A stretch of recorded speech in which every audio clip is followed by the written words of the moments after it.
Hi, I'm Joel Richardson, and this is The Underground.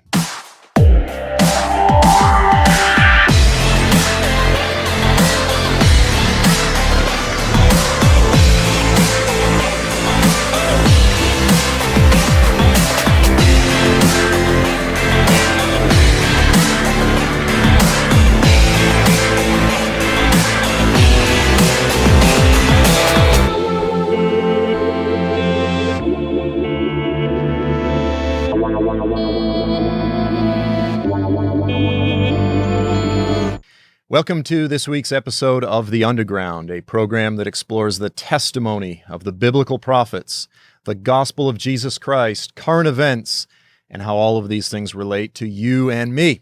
So on this week's episode, I want to jump back into this very important topic of the nation of Turkey, the failed coup in Turkey, all that has transpired over the past several weeks.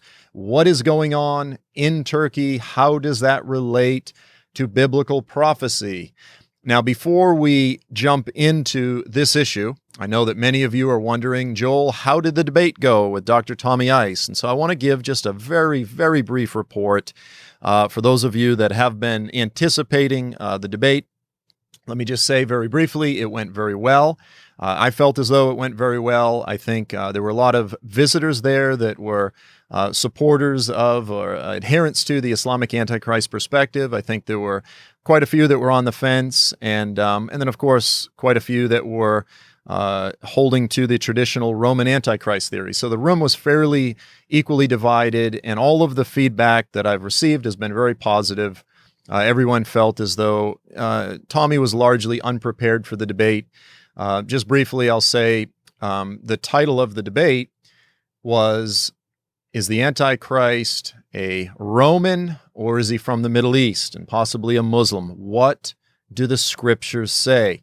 So the debate the topic of the debate revolved around the issue of what do the scriptures teach concerning this issue? Could the Antichrist be from the Middle East, or is he a Roman Antichrist, as the popular view has taught for, well, virtually from the beginning, from the earliest days of the church?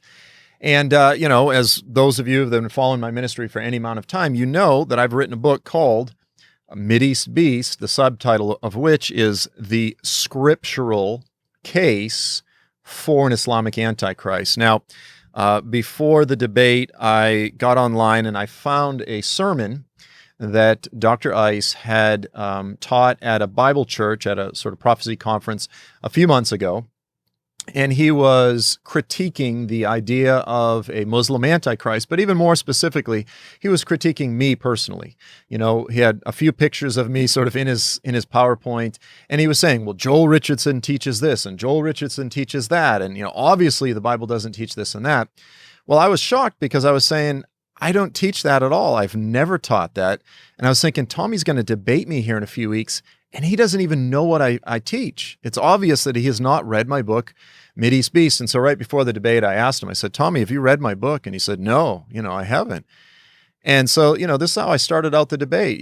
We had opening statements, and I said, listen, the title of the debate, the issue of the debate itself, we are here, and everyone has come here to hear two people discuss the scriptural case for a Roman versus a Muslim Antichrist. And I said, Tommy hasn't even read my book. He doesn't even know what I teach. How can he even debate this issue? And in my opinion, this is disrespectful to the audience because they've come here to hear an informed debate. And it's disrespectful to me, obviously, to travel around the country and critique me as a teacher personally when you haven't even taken the time to actually read what I've written. Now, Tommy was upset when I brought this up. He said, well, I've read your book, Islamic Antichrist. And I said, well, that's great. I've written several books. Islamic Antichrist is not a thorough scriptural argument for an Islamic Antichrist. For those that have read the book, Islamic Antichrist, New York Times bestseller, essentially what I'm doing there is laying out what does Islam teach. I am informing the church regarding Islamic eschatology and many other just very basic doctrines of Islam and showing how that aligns with the biblical narrative concerning the end times. And so, it's an interesting comparative analysis of biblical and Islamic eschatology, but by no means is it a thorough inductive exegesis of this issue and all of the relevant passages. So he was kind of saying, well, he was essentially treating this book like a revised edition of my first book. I'm saying, no, it's a completely different book. So all that to say is that sort of set the pace for the rest of the debate. Tommy was largely unprepared because he didn't really even understand the arguments that I was making, and there was a little bit of talking past one another. But for those who are interested in getting a balanced perspective from both sides, to seeing the strengths and the weaknesses of both sides, sort of just dipping your feet in the water, I'm really looking forward to everyone getting a chance to see the debate. And not only that, but just to sort of see the disposition expressed by Tommy. You could tell he was very upset during a lot of it because he didn't have the answers. He didn't have the ability to respond scripturally. And so he would just kind of throw out random things. He at one point he said, well, your position is that he was basically saying I'm a preterist, like Gary DeMar. And I was going, no, I'm not a preterist. I'm a premillennialist. I'm a futurist, just like you. But he's sort of in this rut of debating preterists or liberals, and he didn't know what to do. So it's very interesting. Listen, Southwest Radio Ministries will make the debate available probably here within the next few weeks. I'll let everyone know when it's available. I think for those that have been anticipating it, it was a very good and enjoyable debate. So let's go ahead and jump into this issue of Turkey and the coming caliphate. Now, again, I touched on this a few weeks ago. The issue of the failed coup in Turkey. How does this potentially relate to the fulfillment of biblical prophecy? And what I want to do today is I want to give everyone just a brief introduction into the history of Turkey and Turkish Islam in order that you can sort of understand what has just unfolded here over the past few weeks and really over the past several years. Now, before I jump in, let me just say this very briefly. As soon as the coup took place, I've been teaching on Turkey, Turkey's role in biblical prophecy, Turkish politics, just the relevance of Turkey from a geopolitical perspective for quite a few years now. I've been looking to Turkey strongly for over 12 years. So as soon as the failed coup took place, I made a teaching DVD, and I just want to make you aware of this. It's called The Antichrist, Turkey, and the Coming Caliphate. This is 2 DVDs with 5 teaching sessions, roughly 45 minutes to an hour each. Probably an average of about 55 minutes each. 5 teaching sessions. I work through a bit of what I'm going to work through today, but in a much more detailed way. And I work through Ezekiel 38, 39 in a lot of detail, and also touch on Daniel 8 and Revelation 17 and how that is all relevant with regard to Turkey. So if you want a thorough understanding of what has just unfolded, then you can get this DVD.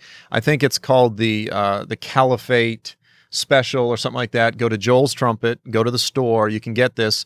You can also, what I've done is, again, just bundled Mideast Beast and the new DVD together for a discount. I think that's called the Caliphate book bundle or something like this. But go again to Joel's Trumpet, go to the store, and you can get both. Okay, no more advertising. Let's go ahead and just jump into this. So Turkey and the coming caliphate. So first of all, I want to begin with what I call Turkish Islam, because in order to understand Turkey, in order to understand what is unique about Turkey, we have to understand Turkish Islam. What is different about Turkish Islam compared to, for instance, Saudi Arabian, Wahhabi, Salafi Islam? And there's a tremendous difference. So just sort of jumping back, doing a little bit of just broad overview of history. For roughly 500 years, the Ottomans ruled the Middle East. The Turks, as the head of the Ottoman Empire, this was the culmination. This was the final Islamic caliphate before the caliphate was abolished. They ruled the Middle East for roughly 500 years. And so the sultans, which is sort of just another name for a caliph, these were the leaders of the Turkish people. The sultans were the caliphs, and the sultans ruled the whole Middle East for roughly 500 years. Well, coming up into the 20th and early 21st century, Turkey, the Islamic world, was suffering economically. They were not thriving. They were not prospering. And so you had a man emerge. His name was Mustafa Kemal. and then that we call him today Mustafa Kemal Ataturk. Now, Ataturk is actually an honorific title, which means the father of the Turks. That's not actually his name. That's a name that was given to him.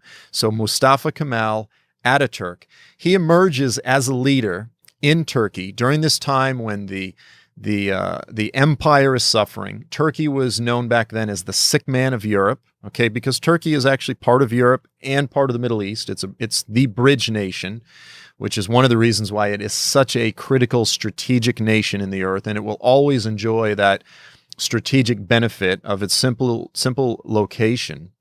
But Europe was looking to Turkey as the sick man. Ataturk emerges, and he basically determines that the reason the Islamic world is suffering is because of Islam. And so it was this realization that Islam is actually a detrimental force with regard to modernity, prosperity, scientific advancement, all of these things. And so Ataturk abolished the caliphate. He abolished the office of the caliph. Okay, so here, after Muhammad, you had these successors. They're known as the caliphs. The caliphs are the pope, president, and general of the entire Islamic world, all wrapped into one. The religious, military, and political leadership, all wrapped up into one entity. And so in 1923, we have this incredibly, profoundly historical event when Ataturk abolishes the caliphate. He abolishes the Islamic government. He abolishes the office of the caliph, the leader of the Islamic world. The Western colonizing powers come in, arbitrarily break up the Ottoman Empire, and this is why we have the nations of Iraq and Syria and Lebanon and so on and so forth. And Ataturk formed what is known now as the Republic of Turkey, because there was no Turkey before that. And he was trying to establish a republic whereby people would have a sense of identity. But one thing he wanted to make sure was that Islam would never control the government. And so he established the system of government known as Kemalism. We often call it Kemalism. And essentially, this was set up to where if the government ever became too Islamic, the military would step in through a coup and throw the Islamic government out. This is how Turkey has always existed. This is how it was established from its very foundation. He wanted the government to be secular. He said, it's fine if the people are culturally Muslim. He wanted the government to be secular because he believed that this was the reason for success of Europe and the Western world, the Industrial Revolution, all of the prosperity that they were experiencing. He wanted Turkey to step into that as well. So now it's out of this time. So now, again, we've got Ataturk, and then we have another guy who emerges during the same period of time, and his name is Said Nursi. They call him Bediüzzaman Said al-Nursi.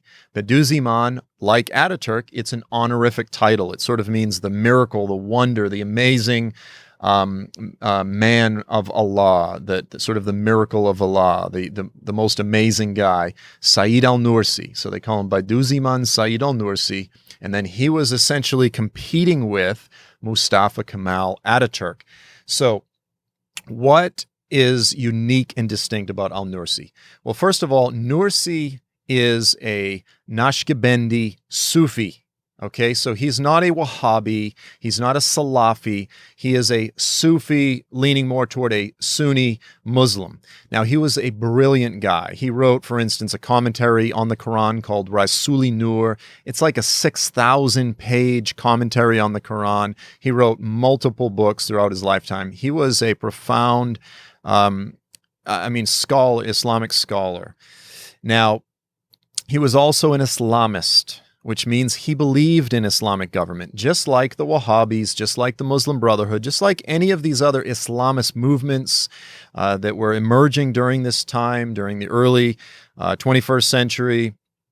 Okay, but there was a profound difference because Nursi had to contend with Ataturk. And so unlike, for instance, the Wahhabis, unlike Sayyid Qutb and Hassan al-Banna of the Muslim Brotherhood coming out of Egypt, or Maulana Maududi out of the Indian subcontinent, unlike these other Islamist thinkers, al-Nursi had to contend with Kemalism. And so therefore, he sort of custom tailor-made a kind of Islam that was very different than these jihadis. That the Wahhabis, the Brotherhood, they were basically saying we need to engage in jihad to take back the Western world, to cause Islam to be superior, in order to bring back the caliphate. We need to become more devout and include jihad in the regular life of Muslims. Al-Nursi was quite different. Although his objectives were the same, he wanted to establish the Islamic government, reestablish the caliphate. What Nursi did was he said, no, we need to make a kind of Islam that the West will receive with open arms. This is very important for us to understand. He custom sort of manufactured a kind of Islam which was very focused on science. It was very focused on modern styles and dress. It was very focused on sort of intellectualism, and it was also very focused on service, on doing good deeds. Okay, so this was the kind of Islam that the West would look at and essentially just roll the red carpet out and welcome it. Rather than needing to be conquered through jihad, the West would simply welcome it and receive it in. It's all focused on science. It's all focused on interfaith dialogue. This is another one of the big key components of Turkish Islam is let's all sit down together and let's talk about tolerance, right? Of course, it's always a one-way tolerance. It's always you guys will embrace aspects of Islam and we won't embrace aspects of Christianity or secularism or anything like that. And it was very focused on tolerance, on acts of service, and essentially al-Nursi is sometimes viewed as almost like a Gandhi of the Islamic world. I mean, he's treated in a much different way and viewed in a much different way than Ibn al-Wahhab, sort of the father of Wahhabism, or again, Sayyid Qutb of the Muslim Brotherhood, or Maududi of Jamaat al-Islamiyya, and these kind of groups out of Pakistan and so forth, right? So Turkish Islam, from the beginning, really again, the early part of last century, it was a very different kind of Islam. Now, here's the thing. It was wildly successful. The West gobbled it up. Nursi was a genius. He succeeded where all the other Islamists failed, okay? And so then after Nursi passed, and I believe I can't remember exactly, but maybe in the 50s, after he moved on, a new guy emerged, and he is fairly well known. His name is Fethullah Gulen. Okay, Fethullah Gulen. Now, he was sort of a student of Nursi. And by the way, the disciples of Nursi, known as the Nurjulu, and Nur in Arabic is light, and it sort of carries the same connotations there even into Turkish. The Nur, the Nurjulu, are the students of Nursi. Well, then you had Gulen. He was sort of a Nurjulu, a disciple of Nursi, except he tried to take it to the next step.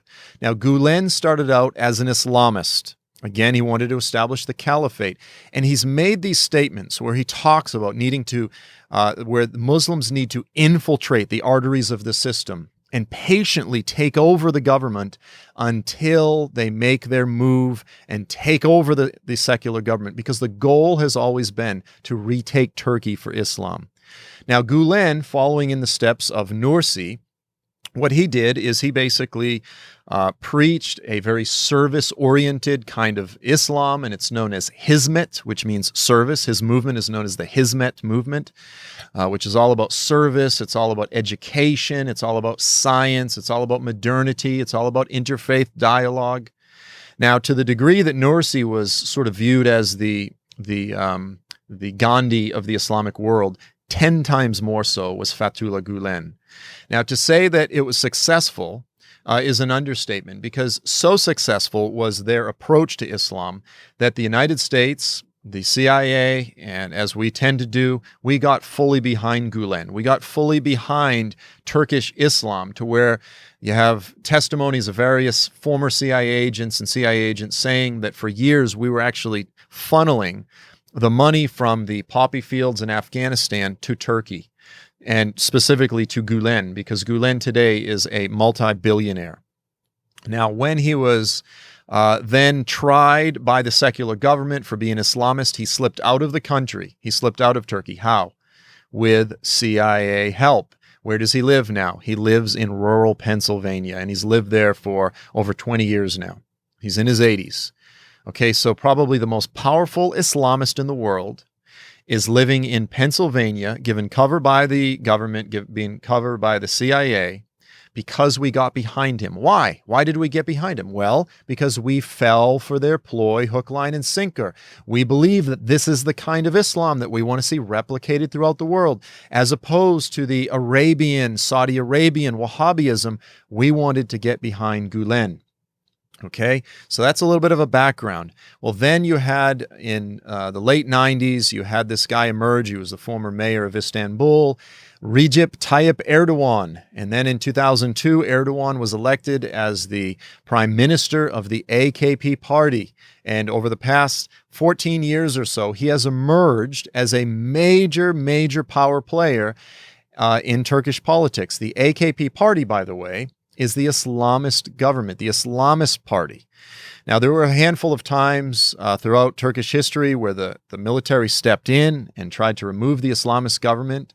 With Erdogan, he was far more cunning, far more capable of using the language of democracy and sort of using the model of al-Nursi and Gulen, and using the language of democracy, using the language of secularism, using the language of Kemalism, and appealing to Ataturk as the father of the nation, all these things, and essentially coming into power through democracy, through elections. Now, Erdogan, the current president, he has been quoted as saying, democracy is like a streetcar. You use it to get where you need to get, and then you get off. Well, friends, just this year, in July 2016, we have seen the Turkish democracy streetcar come to its end, and the Islamist party has stepped off. Okay, so now Gulen and his people, the adherents, the Gulenists that are part of the Hizmet movement, for years they have infiltrated every aspect of Turkish government and society. I mean, from the police to the educational system to the government to the military, you name it. Okay, how did the AKP party with Erdogan rise to power? They came in on the backs of the Gulenists. Okay, all of these undercover Islamists that have infiltrated and followed the model of Gulen, they are the ones that brought the AKP party to power. Well, then we got to the point about 2 years ago when the riots were breaking out across Turkey and all of the secularists and the leftists were protesting the Turkish government, that Gulen from Pennsylvania criticized the harsh crackdown on the protesters. Some of you have seen the video footage where I was caught in with a few of my friends in some of the protests and all of this kind of stuff. And it was fairly brutal. There were people that were being killed. Gulen criticized Erdogan. Well, Erdogan does not take criticism well at all. And so this is where sort of the turf war between the two, Mexican drug cartels broke out. The two Islamists suddenly started clashing. Except now, here was Gulen, having lived in the United States for 20 years. He's losing favor in Turkey, and all of these folks are getting behind Erdogan because he's doing so good for the economy. He's causing Turkey to move forward in the global, rise to the top of the Turkish economy is rising to the top of global power. I mean, really moving forward over the past 15 years or so. And so a lot of folks have been getting behind Erdogan. And again, when you do good for the economy, people get behind you. So then there was this couple of conspiracies where the AKP party removed the secularists from the military through a couple events known as Sledgehammer and Ergenekon. Really, in one night, they essentially beheaded the secular leadership of the military. Okay, and that was a couple years ago. Well, then the only group standing in the way of absolute complete power to Erdogan being a dictator over the nation of Turkey were the Gulenists. And so what was the coup? The coup was one final last attempt on behalf of the Gulenists to take back power. Now, it was very clear that the government knew it was coming. They knew it was coming because it was only a couple hours after the coup had really begun that they arrested a few thousand judges, kicked the judges out. It was clear that they were anticipating this. There was many top AKP leaders that were out of the country or, out of the cities that they're normally at the time of the coup. It was obvious that although it was a legitimate coup, it was a managed coup. Okay, so now you know some of the key players, some of the main faces behind what's unfolding in Turkey. Now listen, here we are today. We've reached the point where the Islamist government has risen to the top. They've removed the secularists. They've removed the oppositional Islamist gang, if you will, the Gulenists. And now the AKP party has suspended the constitution in Turkey. Now think of this. They've arrested tens of thousands of journalists, of judges, of police, of soldiers, of students, of teachers, anyone you can imagine. Close to 100,000 people have either been arrested or, even just disappeared. Turkey overnight has become a dictatorship. They've essentially suspended the law. You go, well, they'll have a fair trial. Yeah, they've removed 3,000 judges. How can you expect to have a fair trial when you've removed all of the judges that could potentially not be just fully in your back pocket, right? So now Turkey has emerged as a regional dictatorship, and again, Turkey has the most powerful military in the whole Middle East, the largest military, in the Middle East. Arguably, power is subjective. They have the largest military in the whole Middle East, larger than Israel, larger than Egypt, Iran, you name it. Turkey has the largest. Here's this profoundly strategic nation, and I've been predicting, I've been warning for over 12 years now, Turkey will emerge as a nationalist, Islamist regional power. This is one of the most significant first steps to the emergence of the Antichrist. We're seeing it happen in our day. I've watched it unfold here over the past 10, 12 years. And it's like watching a book. It's like reading a book. It's like watching a movie as the story unfolds exactly as you basically pictured it. And so, you can still visit Turkey. You can still go to Turkey as a tourist, but you have to be very careful. Turkey is changing rapidly. Turkey is changing overnight. And so there's no question that this is lining up with that which the biblical prophets declared long ago. And so, as I like to say, the contours of the landscape, the geopolitical landscape of the last days, as described by the biblical prophets, is coming into far clearer focus. It's coming into focus, friends. We need to be alert. We need to be watchful. We need to understand what is unfolding in the earth. We need to recognize the challenges as well as the opportunities. We need to be about the business of proclaiming the gospel throughout the nations. We need to be about the business of proclaiming the gospel to every tongue, tribe, people, and nation, regardless of the risk, regardless of the dangers. This is the hour that we're living in. Well, listen, friends, I think that's about all the time that we have for this week. I want to thank you so much for being with us. I look forward to seeing you next week. I'm Joel Richardson, and this is The Underground.